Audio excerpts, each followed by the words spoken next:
Hey, hi, hello. Welcome to my channel, or welcome back to my channel. I am going to have to move all of my plants back into the house because tonight and tomorrow the overnight temperatures are supposed to hit 45 degrees, which is just too cold for my little tropical babies. So let's get started. I have to do a couple of repots and we're gonna move them all back in. My plant shelf and my grow lights are not going to be here in time. So some of my plants are just going to have to suffer without light until my grow lights come in. So yeah, let's get these guys in. It's gonna be a little chaotic inside my house, a little chaotic in my plant room, as they're just gonna have to go wherever they fit for now. And then we'll rearrange everything when the plant lights and the shelves come in. So let's get started. Let's figure out which plants need repotted, which plants need pest treated, and just which plants need watered and everything, so that we can just mass water with the hose before they all come back inside. Okay, so up first, I already know that my burgundy rubber tree needs repotted. It is just sitting in the pot that it's going to be repotted in, but it definitely needs a repot. And then my ruby rubber tree also needs repotted because it is still in the soil from the nursery, which was fine over the summer outside, but that's not going to work for inside. My monstera has already been repotted, but I do want to pest treat it before it comes back inside. It had thrips and I already put systemics in the soil, but I do want to spray down its leaves and it needs watered. And my Matilde is going to need pest treated because it was dealing with mealies, as well as most of the Hoyas on this top shelf here are all going to need sprayed down. They all got systemics about a week or two ago, but they all need to be sprayed down. The only ones that did not get systemics were this Princess and Queen. Those two do need systemics. Actually, those two, my Endolensis and my Camingiana, also did not get systemic because I knew that they both needed repotted. And yeah, so let's just get started with some of those repots. I do need to change the soil in my Stapelia down here. We just have a lot going on that needs to be done. First, we are just gonna get started on repotting my burgundy ficus, my burgundy rubber tree. It is in this nursery pot right now. Oh, it just dropped a leaf because it needs watered really bad. It is in this nursery pot right now, and it is going to be going in this bigger pot. So yeah, let's get started on that.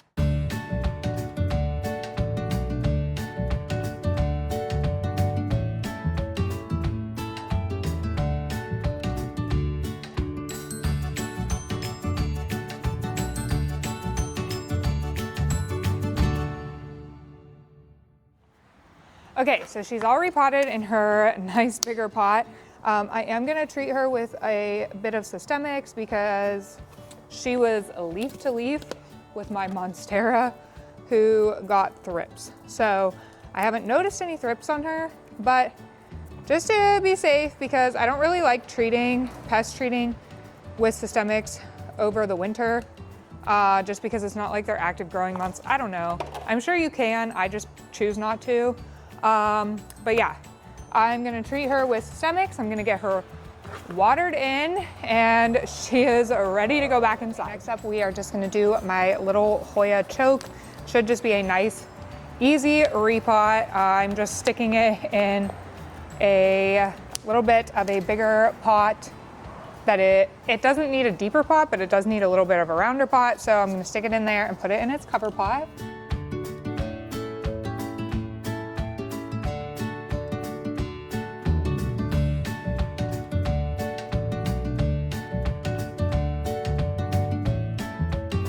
Because this does look a little bit root bound, so it is gonna need a bigger pot than what I initially expected. So okay, let me get that. This is the pot that it was in. This is what I'm gonna put it in. Hopefully that'll work. I really wanted to keep the cover pot that it was in, which is why I was like trying to make that work. But you know what? It's fine. We will just use that cover pot for another plant and we'll get this guy potted up, and I'm gonna use this little white cover pot.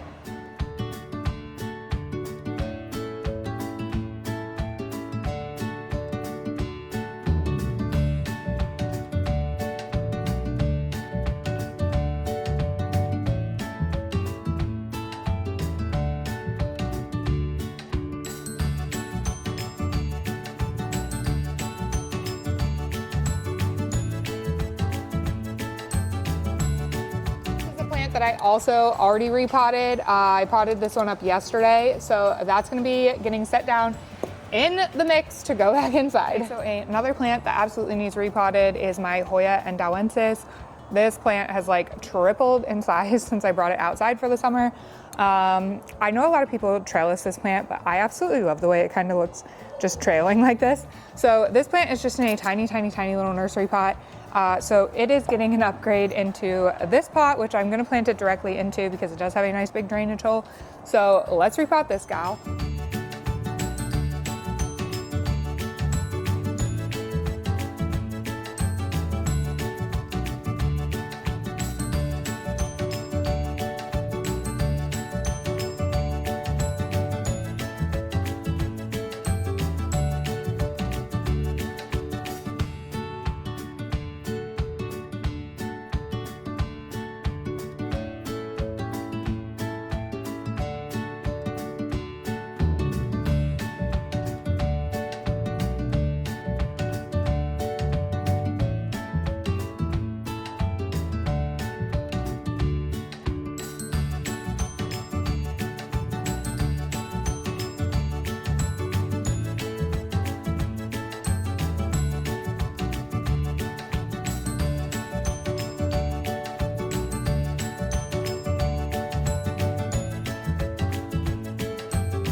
Okay, she's looking so gorgeous in this new pot. I already have a place for her. She's gonna be trailing off of one of my corner shelves. She's so cutie. This is one of my absolute favorite Hoyas. So cutie. So she's going over here. She is going to be pest treated with systemics as well and watered in, ready to go inside. This is the Hoya VNGensis that I just purchased. I think like 2 weeks ago or something. But this one does not need an up pot, but it does need a soil refresh because it's in that nasty soil for the greenhouse. So that is just not gonna work inside.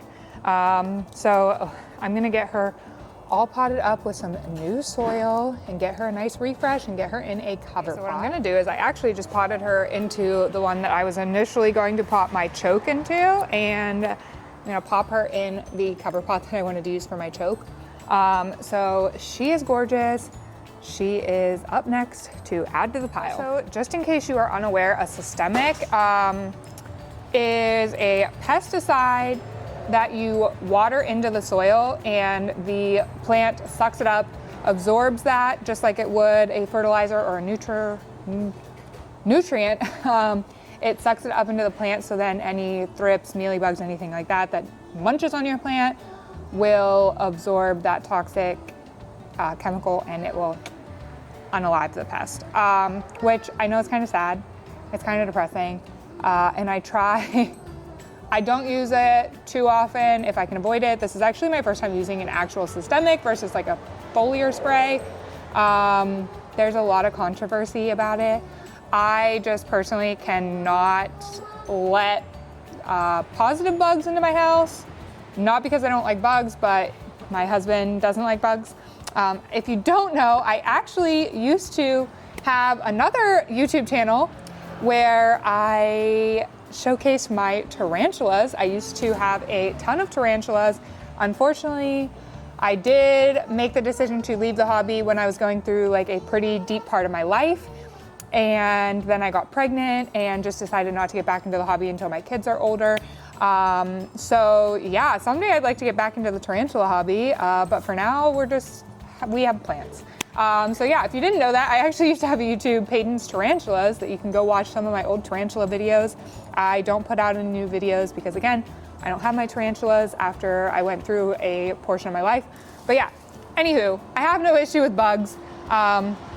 My husband, on the other hand, is not too keen on the idea of me letting out a bunch of positive bugs to kill off the negative bugs. Next, we are going to do my Ruby rubber tree.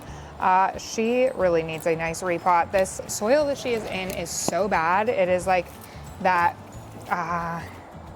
like mossy mix that they put plants in, which again was totally fine when she was outside over the summer because she would dry out so quick. But this is just not okay for indoor plants.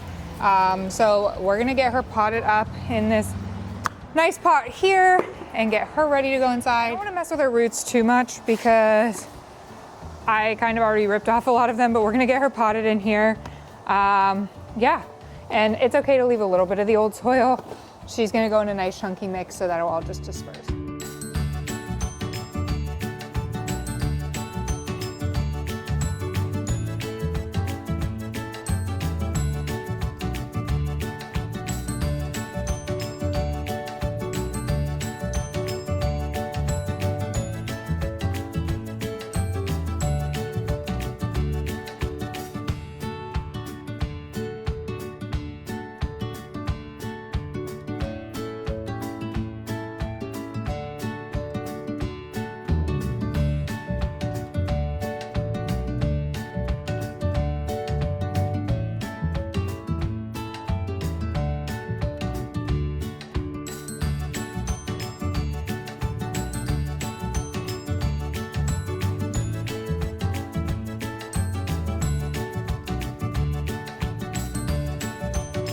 Okay, another one that just needs a soil refresh is my large Stapelia here. I'm thinking I can keep it in this same pot or even possibly go down in size because I have broken a couple pieces off of this.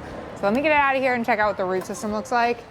So as I expected, the root system on this gal is actually a lot smaller than I thought. Hopefully I don't break any more pieces off. I think I just did. That's fine. She can just get potted up. So we are going to pot this gal up into this pot and stick her in a different cover pot. This piece that I broke off, I'm actually just gonna stick right in the pot and it'll root. I've done that with a couple other pieces that I've broken off. It'll just root in there and it'll be totally fine. So we'll just get that all set up in here, and she's gonna go in this little cover pot, and she's looking stunning, she's looking great. Yeah, we're gonna, I don't know, should I stick her back in the other pot? I don't know what I'm gonna do. Let me take some time. I decided I am gonna leave her in this pot. She just looks so big in this pot, but honestly, her root system, this pot is what her root system needed, so we're just gonna leave her. If she needs up potted in a month or two, so be it. Yeah, we're gonna get her all watered in, and hopefully that piece that I broke will root in there pretty easily. I am making a huge mess. Sweep all of that up, but these are the plants that are all potted and ready to go in the house. Some of them were already potted up. That's why you didn't see me pot them, but these ones are all the ones that are ready to go inside. Okay, so a while ago, we found this Philodendron verrucosum on clearance at Walmart. And I repotted it and it was doing okay. And then it got thrips and spider mites. So I'm gonna chop off, honestly, a lot of these leaves. I'm gonna actually chop off almost all of them because it's got a bunch of new growth points coming in, and yeah, this giant growth point is about to be a leaf, this one here, and then there's a little one here. Anyway, so I chopped all of that off. Yeah, we're gonna see if that helps. It's got a couple growth points in there. We're gonna just see if that helps now that the thrips are done. Now I'm going to pot up my Hoya Commingiana. It needs some soil refresh, and I also have some cuttings that I'm going to add into there. So I'm gonna get this gal potted back up. She's just gonna go back in the same pot, just some fresh soil and adding the cuttings in there.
Sequoia Sigillatus Silver also needs a soil refresh, but we'll be going back in the same little ducky pot that it is currently in. Okay, I also have this little Crimson Princess and this Crimson Queen that need to be repotted. These two have been struggling really, really badly with mealybugs. They are going to be put in these pots here directly in because they do have drainage holes, and then I'm going to do systemics on these guys as well as a foliar treatment because they have just been real struggling with the mealybugs on these guys.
Okay, now I have my Scindapsus Silver Splash that needs to be repotted. I'm gonna put her in this one that's a size bigger, and then she's gonna go into a cover pot. See those roots coming out of the bottom? Oh my goodness.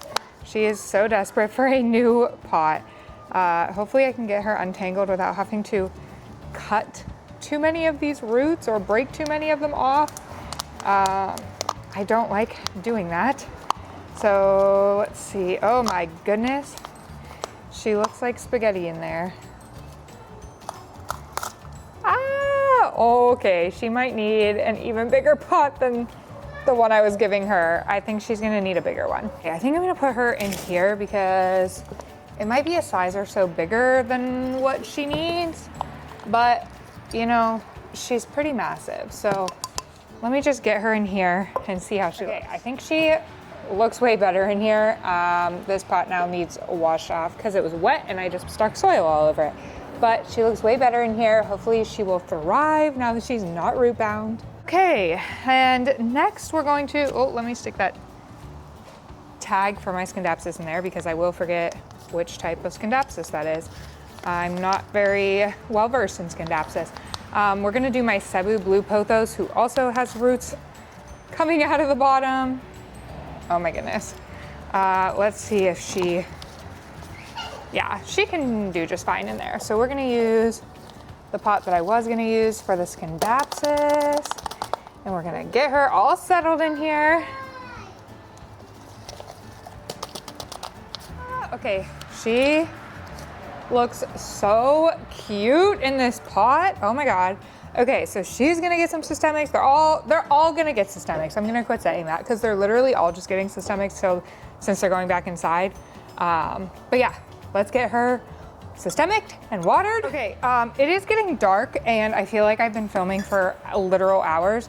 So I'm going to hurry up and just finish up the couple repots that I need to finish up, and then I will film myself taking them all back inside. This is one of my oxalis plants. Well, actually this is the only oxalis plant I own. But yeah, I'm going to finish potting everything up and watering, and then I will film myself taking them all back inside. I just said that I was gonna stop, but look at how cute my Maranta looks in this little square pot. Oh my goodness, I am so obsessed. It is starting to get dark, and no matter how fast I try and do this, I just don't have the time to get everything in the house and watered and everything. But I did get, I think almost all of my repotting done. I might have one or two.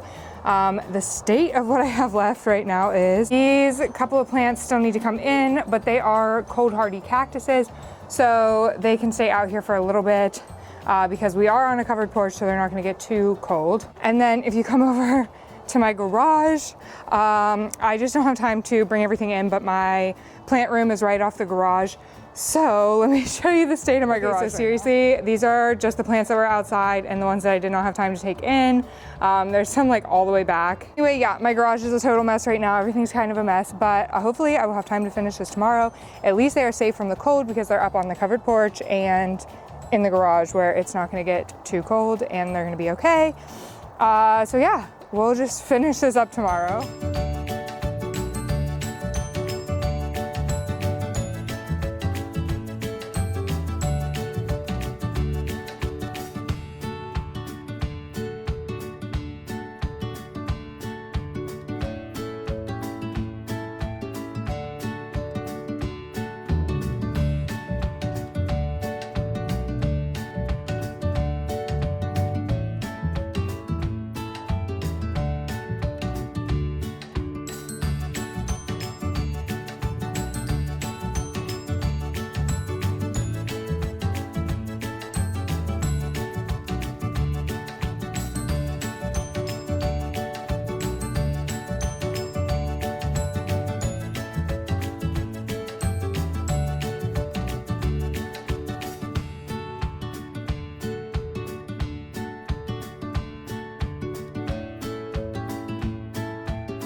as of right now, this is just kind of some of my propagations and plants that need a little bit of attention at the moment. That pothos that is dying is another project for another day that I will take you on. I put my giant Scindapsus exotica up at the top there, and a couple of my nice trailing Hoyas and my Peperomia Hope over here. And then over here on this little table that's above my dog's crate, that is a couple of my Hoya, some of my cacti and succulents. And then over here is the chaos that is my jungle. My big Monstera is on this table here. My big bird of paradise is over there. I have my big ficus Audrey, my money tree, and then my ruby ficus and my unknown variegated ficus that my husband got me is back there. My big burgundy ficus is over here. Again, these are all gonna get grow lights. They do have this giant east-facing window, which they do get a lot of light from. Obviously it is dark right now, but they do get a lot of light from that. So these plants are gonna be totally fine. Some of these over here in the corner will be okay, but we are gonna get some grow lights as soon as my grow lights and my shelf come in, which should be next week. I have a little sad rescue peace lily that I have rescued about 4 different times. And yeah, that's another thing for another day. My big Hoya Crimson Princess and my Hoya Chelsea over here. And I think that so far it looks okay. Oh yeah, and over here I have my 3 big euphorbia, which I'm really hoping will fit right in front of or near the big shelf that I'm getting, because I kind of want to use that for a majority of like my cacti and succulents and everything, so that I can kind of blast them with one of the grow lights. But yeah, I'm hoping that these guys will fit, but so far they're over here. They look super duper cute. I have my big whalefin sansevieria over there, my big peace lily, my Jessica peace lily, my begonias. Anyway, this is not a tour, but again, I just need to show off how cute my Maranta looks. Look at her, she's all folded up for the evening, but look at how cute she looks in this little square pot. My monkey tail cactus and my rat tail cactus have seriously been like popping off with growth. But yeah, oh, and I did put my little Scindapsus right here on top of my other dog's crate with my Dieffenbachia. My little Chihuahua, she can't reach them and she doesn't chew on them, but my other dog does not have dog plants on her crate because she will chew on them. But yeah, these look so cute. They're so lovely. Yeah, I will update you as I get them all filed in with the new shop. Now that I am all sweaty, thank you so much for watching. Please subscribe if you have not already. Hit the bell notification so you don't miss any of my future uploads. And if you stuck around this entire time, thank you. And leave me a little pink flower emoji in the comments if you stayed through the whole time. And let me know which one of my plants that you've seen showcased in this that is your favorite, or one that you want to know more about. Yeah, so that is all. I will see you next time. Bye.